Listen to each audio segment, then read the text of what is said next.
Have you ever wondered what circumstances could lead two seemingly ordinary individuals down a path of unspeakable horror and violence? Before Ian Brady and Myra Hindley crossed paths, their lives were marked by starkly different backgrounds. Join us as we delve into the unsettling chronicle of Ian Brady and Myra Hindley, exploring the dark recesses of their minds and the harrowing crimes that would later be etched into infamy as the Moors murders. On the 2nd of January 1938, in the gritty Gorbals area of Glasgow, Scotland, Ian Duncan Stewart, later to be known as Ian Brady, came into the world under the shroud of familial secrets and tragedy. Margaret Peggy Stewart, his mother, claimed that Brady's father, a journalist for a Glaswegian newspaper, met his demise approximately 3 months prior to Brady's birth. In the wake of this enigmatic loss, Peggy, faced with the challenges of single parenthood, attempted to raise Brady on her own. However, grappling with meager support, she reached a crucial juncture. Within a few months, Peggy reluctantly handed custody of young Brady over to Mary and John Sloan,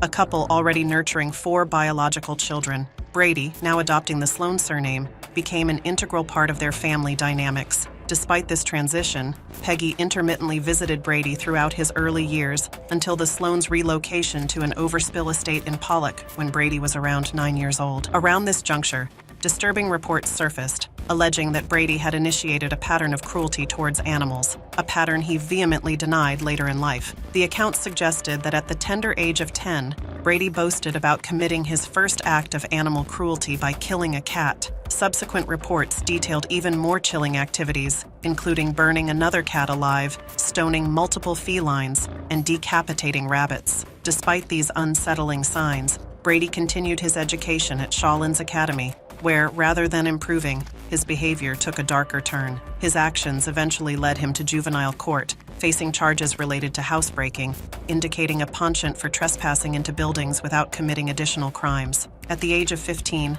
Brady left the academy, embarking on a brief stint as a T-boy at the Harland and Wolff shipyard in Govan. After 9 months, he transitioned to a messenger boy role in a butcher's shop. It was during this period that Brady had a girlfriend, Evelyn Grant. However, their relationship met a tumultuous end when Brady, fueled by jealousy, pulled a flick knife on her for dancing with another boy. Subsequently, Brady found himself entangled in legal troubles once again, facing 9 separate charges. In an attempt to redirect his path, he was granted probation under the condition that he lived with his mother, Peggy, who had by then moved to Manchester and married an Irish fruit merchant named Patrick Brady. Within a year of relocating to Manchester, Brady found himself ensnared in yet another episode of criminal activity. His attempt to smuggle a sack filled with stolen lid seals out of the fruit market led to his arrest. The consequences were swift, as he was sentenced to 3 months in Strangeways, a correctional facility. Given his age of being under 18 at the time, this stint marked the beginning of a series of institutionalizations for Brady. Subsequently, he received a 2-year sentence in a borstal, initially at Latchmere House in London, and later at Hatfield Burstall. However, the disciplinary issues persisted. Brady's journey took a harsh turn when he was moved to a more stringent unit in Hull after being discovered intoxicated from the alcohol he had brewed within the facility. On November 14, 1957, Brady was released, returning to Manchester with an intent to reshape his life. Despite working in a labor-intensive job, which he despised, Brady faced dismissal from a subsequent position at a brewery. Determined to pursue self-improvement, he sought out instruction manuals on bookkeeping from the local library. In January 1959, Brady embarked on a new professional venture, securing a clerical position at Millwards, a wholesale chemical distribution company in Gorton. Although described by colleagues as quiet and punctual, Brady's short temper remained noticeable. In addition to his work, he delved into extensive reading, including materials detailing Nazi atrocities, revealing a dark fascination with the grim aspects of history. In January 1961, a significant chapter unfolded in Ian Brady's life as he crossed paths with Myra Hindley. Before delving into their complex relationship, let's first explore the tumultuous upbringing that shaped Myra Hindley's formative years. Born on July 23, 1942 in Crumpsall, Manchester, Myra Hindley emerged into a challenging environment as the daughter of Nellie and Bob Hindley.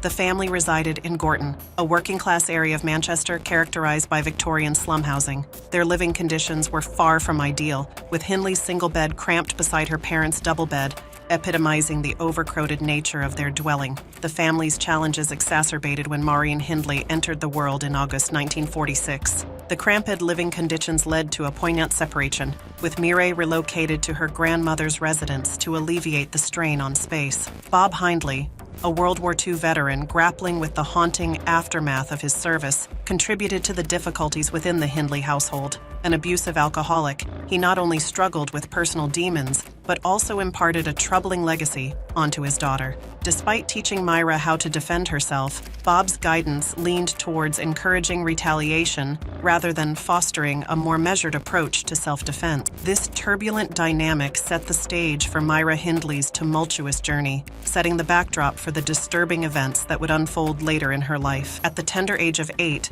Myra Hindley faced a pivotal moment that would shape her approach to adversity. The incident unfolded when she was attacked by a young boy, resulting in a scratched cheek that drew blood. Tearfully, she sought solace at home, only to encounter a harsh response from her father, Bob.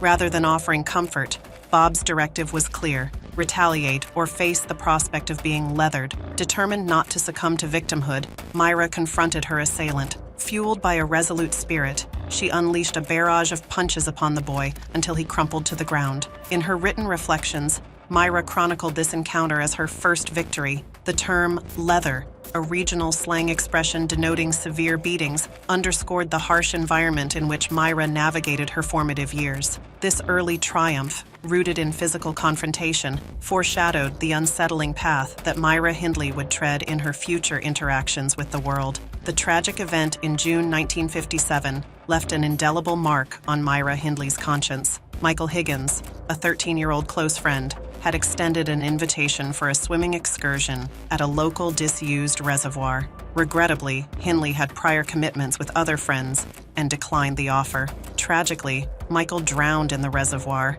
and the weight of guilt descended upon Hindley, who blamed herself for not being present to save him. In the aftermath of this heart-wrenching incident, Myra Hindley sought solace and meaning in religion. Drawn to the Roman Catholic Church, she deepened her involvement, taking on the confirmation name Veronica and undergoing her first communion in November 1958. Embarking on a new chapter, Hindley secured her first job at a local electrical engineering firm as a junior clerk. Her responsibilities encompassed running errands, typing, and making teas, fostering positive relationships with her colleagues. However, her early weeks on the job were not without challenges, as she lost her first wage packet. In a demonstration of camaraderie, her co-workers rallied together, collecting funds to replace the lost wages. This period marked both a tumultuous and transformative phase in Myra Hindley's life. Myra Hindley's pursuit of personal development led her to enroll in weekly judo lessons at a local school. However, her progress in the martial art faced challenges,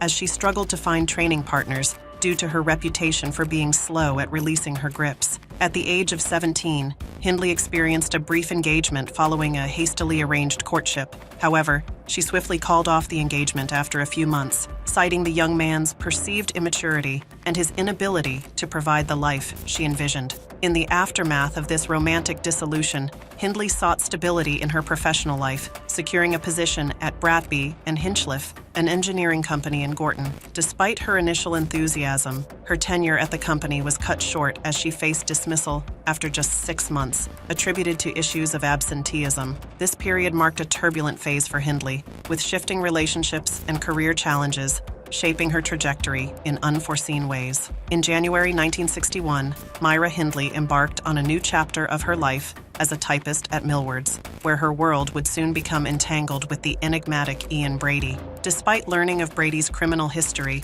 Hindley found herself captivated by him, leading her to chronicle her experiences in a personal diary. In this intimate record, she detailed her dates with other men, juxtaposed with her persistent fantasies centered around Brady. After 7 months of anticipation, the fateful day arrived on July 27th, when Brady and Hindley exchanged their first words. However, as their interactions unfolded over the subsequent months, Hindley's diary entries revealed a growing sense of disappointment. Brady seemed unable to meet the lofty standards she had set in her vivid imagination until their inaugural date. On December 22nd, Brady orchestrated a cinematic rendezvous, taking Hindley to view an X-rated film that set the tone for their unconventional courtship. The duo returned to Hindley's residence, where German wine flowed freely, marking the beginning of a pattern that would characterize their subsequent dates. This peculiar romance between Brady and Hindley began to evolve, laying the groundwork for a chilling partnership that would soon plunge them into infamy. As their relationship deepened,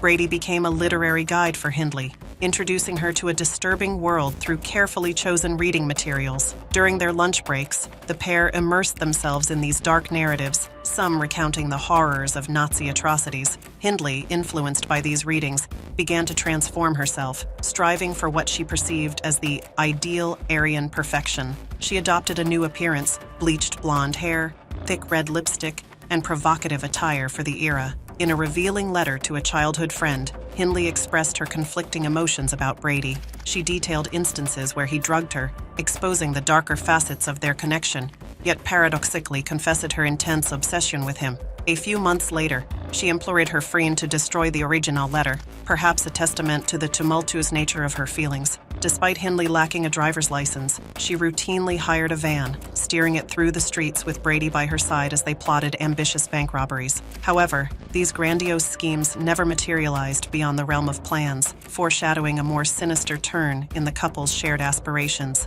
Amidst their elaborate plans and the acquisition of weapons, Hindley cultivated an alliance with George Clitheroe, the president of the Cheadle Rifle Club, frequenting local shooting ranges. George facilitated her purchase of a .22 rifle from a Manchester merchant. However, when she sought to join the pistol club, George rebuffed her, citing her purportedly poor marksmanship and volatile temperament. Undeterred, Hindley procured a Webley .45 and a Smith & Wesson .38 from other club members, intending to employ these firearms in their ambitious robbery schemes. Interestingly, the grandiose plans began to unravel as Brady's fascination with photography took center stage. Shifting their focus from criminal exploits, Brady captured explicit images of Hindley with her dog Puppet, reciprocated occasionally by her lens aimed at him. This unexpected diversion marked a pivotal shift in their endeavors, setting the stage for a more sinister evolution in their shared pursuits. In the fateful month of July 1963, the ominous threads of Brady and Hindley's dark aspirations began to weave together in a sinister tapestry. Having taken up residence with Hindley at her grandmother's residence on Bannock Street, Brady delved into discussions about what he cryptically referred to as the perfect murder. This macabre fascination found roots in Meyer Levin's novel, Compulsion, a chilling narrative based on the notorious Bobby Franks murder. On the ominous night of July 12, 1963, the malevolent duo embarked on a mission to realize their twisted concept of the perfect murder.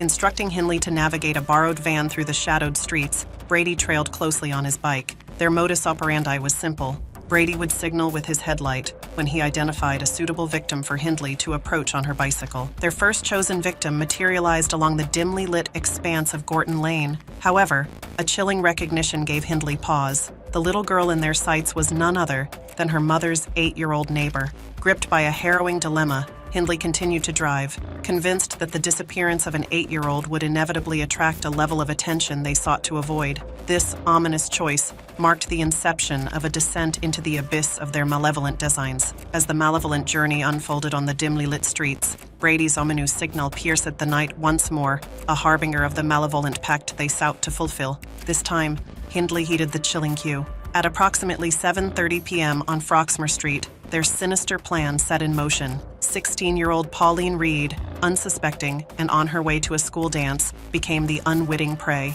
Hindley, feigning innocence, pulled over to offer Pauline a seemingly harmless lift. The victim, recognizing Hindley as the older sister of a classmate, likely harbored a misplaced trust. Once inside the van, Pauline's fate took a grisly turn. Hindley, with a sinister ulterior motive, requested Pauline's assistance in searching Saddleworth Moor for an ostensible lost glove of value. Oblivious to the impending horror, Pauline agreed, and they set off with Brady, silently trailing on his bike. When questioned, Hindley assured Pauline that Brady would aid in the search, a deception that concealed the malevolent intent lurking beneath the surface. The stage was now set for the tragic unfolding of their nefarious plan. In Hindley's grim recollection, she insisted on remaining in the van as Brady and Pauline ventured into the ominous night. 30 excruciating minutes later, Brady returned alone, escorting Hindley to the chilling tableau of Pauline's lifeless form. The haunting scene unfolded in sheer horror. Pauline's garments in disarray, her throat savagely slashed in 2 places, the broader cut spanning a gruesome 4 inches across her voice box, with the collar of her coat and a necklace cruelly thrust inside the macabre wound. Confronted with this grotesque reality, Hindley claimed that, under her probing questions, Brady admitted to the unspeakable act of violating Pauline. According to Hindley, she maintained a morbid vigil beside Pauline's lifeless body,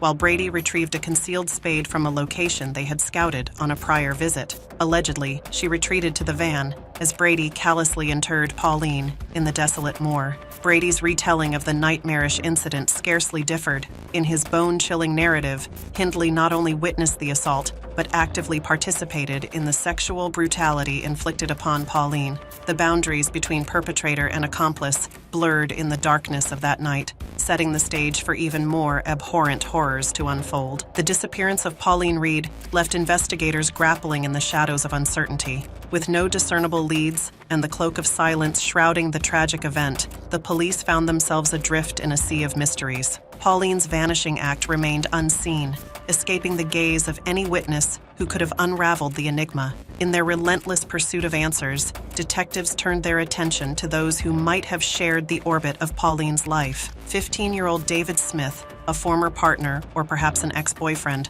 underwent the scrutiny of a probing investigation. However, the tenebrous circumstances yielded no evidence tying him to Pauline's disappearance, and he was subsequently cleared of any involvement. As the investigative trail grew cold, the pall of uncertainty settled over the case, casting a haunting shadow that obscured the truth behind Pauline's inexplicable vanishing act. The sinister forces at play had successfully eluded the grasp of justice, leaving the authorities grappling with the elusive nature of this chilling mystery. In the dusk-kissed streets of Ashton-under-Lyne on November 23rd, Brady and Hindley, like vultures circling their prey, set their sights on the unsuspecting 12-year-old John Kilbride. With calculated deceit, they wove a web of deception, offering the boy a ride home under the pretext of concern for his parents' worry, sweetening the sinister deal with the allure of a promised bottle of sherry. Once John found himself within the confines of Hindley's hired Ford Anglia, the illusion of benevolence swiftly dissolved. Brady, the malevolent orchestrator, declared the need for a detour to fetch the promised sherry. With chilling calculation, they proposed yet another diversion, a search for Hindley's ostensibly lost glove on the desolate moor. John, innocent and unsuspecting, agreed to lend his assistance in the search, unknowingly stepping into the abyss of his own tragic fate. At the moor, Brady took John with him, while Hindley allegedly waited in the car. Brady sexually assaulted John and tried slitting his throat with a 6-inch serrated blade before stringing the boy with something like string or shoelace. The disappearance of John Kilbride cast a dark shadow over the community, triggering a frantic search that extended into every crevice of the town. The police, armed with the desperation of a grieving community, meticulously gathered 700 statements, hoping that somewhere in the multitude of voices lay a clue, a hint, anything that could pierce the veil of uncertainty. The air was thick with anxiety as 500 flyers, adorned with John's innocent face, fluttered through the town's streets, imploring any soul who might have glimpsed the 12-year-old to come forward. A collective cry for help echoed in every corner, a plea for information that could unravel the mystery shrouding John's disappearance. 8 agonizing days passed, marked by the relentless pursuit of hope. An army of 2,000 volunteers, fueled by compassion and dread, combed through waste grounds and haunted the corridors of derelict buildings. Every step, every glance, held the promise of discovery, yet the vast moorland retained its chilling secret. John Kilbride, enveloped in the enigma of his absence, remained elusive, despite the valiant efforts to unveil the truth. Before the next murder unfolded, Hindley acquired a second-hand Austin Traveler, later exchanging it for a minivan shortly after obtaining her driver's license. On June 16, 1964, Hindley approached 12-year-old Keith Bennett, offering him a ride home. She drove him to Saddleworth Moor, leaving Keith with Brady under the pretext of searching for her lost glove. Brady returned 30 minutes later with a shovel,